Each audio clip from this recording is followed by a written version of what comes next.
Nggak mungkin anak saya memukuli teman, pasti anak itu yang cari gara-gara. Anak yang seperti itu tidak pernah merasa perlu bertanggung jawab atas hidupnya. Papa Mama senang bisa jumpa lagi di Bapau, bahas problem anak ortu bersama dengan Ibu Charlotte Priyatna. Ya Bu, ini ada satu kasus, ada anak yang mungkin sensitif dengan kata-kata temennya, jadi dia marah lah, meledak-ledak lah, akhirnya berantem gitu. Nah setelah itu biasa orang tua dipanggil gitu kan oleh guru, dan bilang ini anak ibu nih tadi memukuli temannya. Nah tapi kan jenis orang tua ini tuh adalah anak yang selalu membela anaknya seperti itu. Jadi nggak mungkin anak saya memukuli teman, nggak mungkin, pasti anak itu yang cari gara-gara gitu. Dan banyak sekali kejadian yang seperti itu kan, orang tua yang terlalu membela mungkin anaknya. Denial juga ya, denial kalau anaknya melakukan hal yang negatif. Iya, jadi dia melihat anaknya selalu perfect, tidak mungkin segalanya. Itu bagaimana Bu? Iya, jadi ketika orang tua menganggap apa yang dilakukan anak itu sedang mewakilkan dirinya, maka ketika anak sakit hati, itu pula yang orang tua tanggung. Jadi orang tua ikut sakit hati, padahal anaknya yang berantem, anaknya yang dilukai. Maka orang tua merasa anaknya ini wakil dari dia, gitu kan? Apalagi kalau anaknya disalahkan, dia merasa orang tuanya yang salah. Iya, gitu ya. kalau anaknya disalahkan, kan seperti menyalahkan dirinya. Jadi dia pasti akan membela anaknya karena dia membela dirinya. Dia tidak lagi melihat peristiwa ini siapa yang benar, salah. Sudah nggak objektif lagi ya, Tapi Bu? tidak, ya, dia tidak lagi objektif. Lalu kemudian yang ada, mungkin alih-alih dia hanya defensif, tapi dia juga bisa ofensif, dia menyerang. Lalu dia mencari tahu, tuh kan anak yang itu tuh memang tuh, yang lalu juga tuh, dia berantem sama si ini, si ini, si ini. Semua anak kan dia berantemin. Mungkin mulailah dengan gosip, dengan fitnah, yang untuk memojokkan anak yang sebetulnya jadi korban daripada anaknya. Misalnya seperti itu. Nah, hal-hal semacam ini sebetulnya ketika sudut pandang, ketika mindset itu apa yang dilakukan anak itu juga mempermalukan saya karena mewakili saya, atau apa yang dilakukan anak itu bikin saya bangga. Di sini akan sangat rentan sekali. Ya, bagaimana orang tua itu seperti tidak ada boundaries dengan anaknya. Padahal kan ini orang tua, ini anak. Ketika anak salah, ya memang dialah yang salah. Enggak serta-merta si orang tua merasa salah kan, gagal kan. Si anak berhasil, enggak juga belum tentu gara-gara orang tuanya. Jadi jangan cepat-cepat menepuk dada mengatakan, nih anak siapa dulu dong. Tapi biasanya orang tua seperti itu ya. Iya. Kalau anak berhasil bangga kemana-mana sekali. dia cerita. Iya. Sebenarnya isunya apa Bu? Kenapa orang tua bisa begitu bergantung pada anak? Iya, karena si orang tua sendiri, dia sendiri tidak memiliki nih, ya, dirinya, jati dirinya, identitas dirinya, ya, untuk menjadi pribadi yang memang saya sebagai orang tua. Tapi anak itu yang memang sebagaimana dia punya jati dirinya sendiri. Jadi misalnya punya anak kebutuhan khusus. Banyak orang tua yang masih belum bisa menerima. Iya, betul. Malu sekali. Tidak membawa anaknya terapi kadang-kadang. Tidak bawa anak terapi. Ternyata. Ya, ketika dia punya cara pandang seperti itu, jelas pasti dia akan melihat dirinya gagal.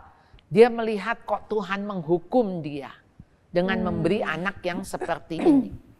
Jadi ketika orang tua bisa melihat bahwa apa yang dilakukannya itu tanggung jawab dia kepada Tuhan. Apa kondisi anak, itu pun bagaimana Tuhan yang menjaga, memelihara anak kita.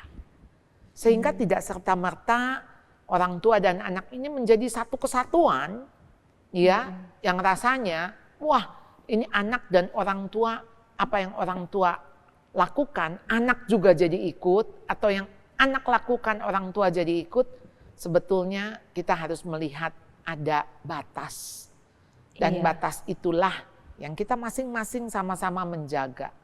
Jadi walaupun orang tua pasti mengasihi anak, tapi harus memisahkan ya jati dirinya sendiri dengan Iya. jati diri anak ya. Iya, karena kita menempatkan kan tadi ya keberhasilan kita pada keberhasilan anak. Jadi ketika anak gagal, ya kita melihatlah Kita ikut diri kita, Diri kita gagal. gagal, seharusnya nggak begitu ya. Padahal anak kan punya prosesnya sendiri. Dia memang harus melewati itu bagian gagal-gagalnya untuk satu hari dia berhasil. Iya. Atau dia ngelewatin nakal-nakalnya untuk satu hari dia berhasil. Walaupun itu penuh dengan air mata dan mungkin orang lain akan mengatakan, kok anak kamu begini, kok anak kamu begitu, kamu tuh ya terlalu sibuk. Mungkin ya menyalahkan dan sebagainya, tetapi yang harus kita lakukan adalah mari ketika kita diberikan anak oleh Tuhan, Tuhan memberi kita kepercayaan. Waktu Tuhan memberi kita kepercayaan, pasti Tuhan akan memberi kekuatan, kemampuan. Nah, sekarang kalau dari sisi anak nih, kalau mendapatkan perlakuan seperti itu dari orang tua, dampak apa nanti ke depannya? Si anak itu akan memikul satu beban yang besar sekali karena apa? Dia harus menjaga nih muka Perasaan. orang tuanya, perasaan orang jangan tuanya. bikin mama malu. Jangan bikin mama malu, jangan bikin papa malu, jangan kecewakan papa. Lalu dia nggak punya hidupnya sendiri. Dan sebetulnya seorang anak mempunyai proses hidupnya. Setiap anak kan punya jalan hidupnya sendiri. Yang Tuhan sudah sediakan jalan hidup itu. Jadi apakah kita boleh membiarkan anak kita diproses oleh Tuhan? Karena tidak ada progres tanpa proses. Oleh karena itu kita tidak perlu protes. Ya. Tapi bisa juga nggak anak akhirnya jadi mengandalkan orang tua? Nggak Bisa. bisa Atau mandiri. ini Bu, misalnya ketika dia salah, orang tuanya bela, dia jadi merasa selalu orang lain gitu yang salah. Iya. Jadi anak yang seperti itu tidak pernah merasa perlu bertanggung jawab atas hidupnya.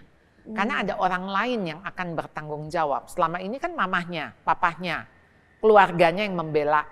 Jadi sengsara banget. si Dan anak nanti. ini akan dilatih untuk blaming, akan menyalahkan pihak lain.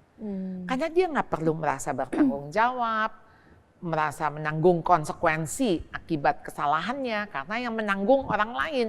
Iya, kalau ada apa-apa dikit papa mama Iya. maju. Iya, Kalau Seperti ekstrim yang lain dong, misalnya anaknya udah cukup besar, misalnya mungkin SMP ya, kemudian anaknya misalnya berantem, lalu orang tuanya ya udahlah, itu kan keputusan dia sendiri, bukan salah saya.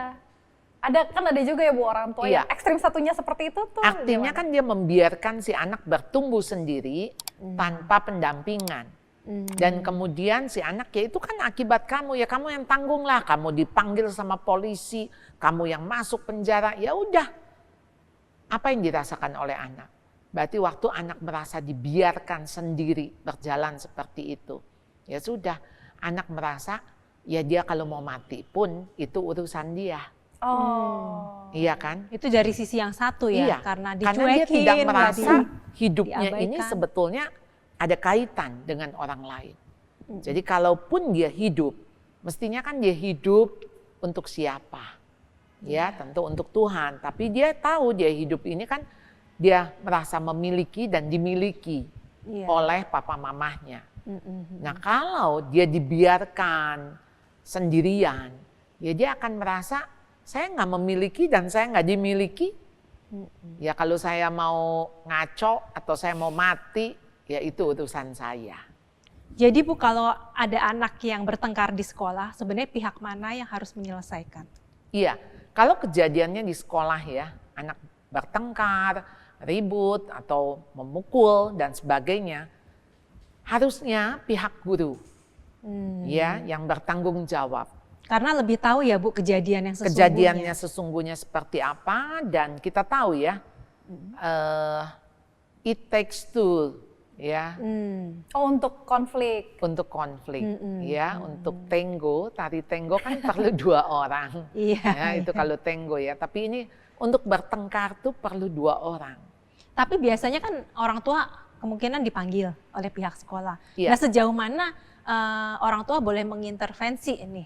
Iya, Jadi ketika dilaporkan ke orang tua, karena orang tua harus tahu kan duduk perkaranya, kita pihak guru ya hanya memberikan laporan. Tapi waktu menyelesaikannya jelas sekolah yang terlibat. Jadi sekolah tidak mempertemukan kedua orang tua dan tidak perlu. Karena kan ini justru mempertemukan kedua anak. Bagaimana anak ini berdamai kembali. Namanya kita hidup pasti bisa salah. Ya. Nah, bagaimana respon kita terhadap kesalahan itu? Jadi yang satu harus belajar minta maaf, yang satu harus belajar memaafkan. Itu menjadi relasi yang akan terus-menerus terjadi seperti itu dalam hidup. Dan orang tua Memaafkan dan harus mendukung dimaafkan. ya. Orang tua harus mendukung ini Iya, prosesnya memaafkan betul. Dan dimaafkan. Iya, betul. Iya, jadi yang satu harus minta maaf, yang satu ya walaupun sebetulnya kita nggak usah lihat siapa sih yang duluan. Karena misalnya gini, iya dia kan yang duluan pukul, iya tapi dia yang ngatain saya makanya saya pukul. Iya. Mau nyalahin siapa? Intinya tapi orang tua jangan ikutan baper ya Bu. Iya. Jangan Atau jangan mengompori gitu ya. Iya. Atau jangan malah bikin saya malu. Nah nggak usah, karena proses seperti itu biasa. Dan itu proses yang membuat anak makin dewasa, makin matang dan dibentuk karakter-karakter itu. Dan biasanya anak-anak lebih cepat pulih ya kalau bertengkar atau Iya, apa itu lebih cepat wong baik. nggak ada motif kok. Biasanya kan tidak sengaja, ya, nggak ada motif kebencian atau apa begitu. Jadi memang dalam hal ini orang tua di mana dia harus berperan, di mana peran-peran yang memang guru harus lakukan. Jadi ini nggak menjadi blunder. Nggak menjadi orang tua jadi kepo, intervensi, dan si guru pun atau sekolah pun punya ketegasan. Jadi karena ini terjadi di sekolah, maka kami yang menangani. Kan kadang ada orang tua yang nggak puas. Iya. Ya, nggak puas kalau anaknya cuman ya udah, cuman minta maaf aja. Ya, Kok nggak ada sanksi gitu ya nggak ada sanksi. Dia pengen tahu sekolah tuh memberikan sanksi apa dan kalau perlu dia menambahkan sanksinya. Jadi ini yang saya sebut orang tua menanggung sakit hati anak. Jadi orang tua yang lebih Merasa marah lebih ya. sakit, orang lebih tua fight yang- dia daripada anaknya. daripada anak. Sementara anaknya sudah memaafkan, anaknya sudah main, Iya. tapi orang tua itu masih itu apakah orang tua panas. berarti punya isu atau iya. Setiap orang ketika orang itu terluka, kan luka kita ini kan bisa karena luka goresan, ya luka yang tidak Dalam sengaja mungkin begitu, juga bisa. ya. Nah, ketika luka yang sebetulnya sedikit, tapi mengenai luka yang sudah ada, bolong gitu, borok? yang sudah ada borok, itu pasti ceritanya beda.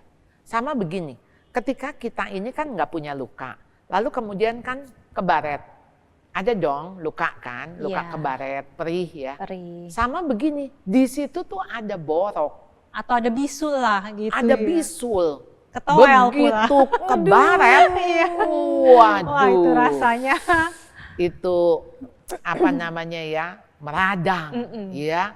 Nah sehingga kita harus melihat peristiwa-peristiwa yang ada.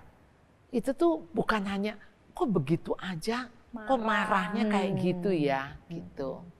Ternyata yang Ternyata di balik ada- itu ada di balik sesuatu. itu ada sesuatu. Jadi itu harus diselesaikan juga oleh orang Nah, tua ya. ketika sekarang pihak sekolah melihat seperti itu, ini kan konseling orang tua perlu dilakukan. Karena kok orang tua ini bereaksinya Berlebihan. wow gitu ya. banget gitu. Enggak Mungkin yang sesuai porsi. Orang tua sendiri kalau misalnya dia harus punya kepekaan kali ya. Kok anak saya disakiti, saya yang lebih sakit hati ya. Iya. Kemudian dia yang pergi mencari pertolongan, jangan-jangan dia ada luka yang belum dia selesaikan. Betul, betul. Nah, karena setiap luka itu kan memang berbeda ya responnya ya. Kalau kita misalnya kayak kita nggak ada luka, tapi luka kebaret, ya kan kita juga tidak akan pergi ke rumah sakit ya.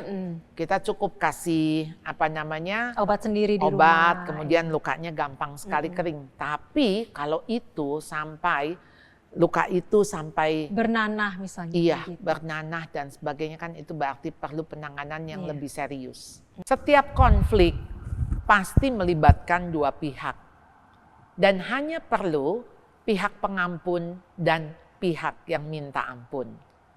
Pihak pemaaf dan pihak yang minta maaf. Dan itulah kehidupan. Kadang kita yang bikin salah, kadang orang lain yang bikin salah. Karena melalui proses gesekan dan konflik itu, maka terjadi pembentukan karakter. Besi menajamkan besi, manusia menajamkan sesamanya. Papa Mama, supaya semakin menjadi berkat, jangan lupa like, share, dan subscribe. Tetap ikuti episode Bapau selanjutnya di berkathidup.net.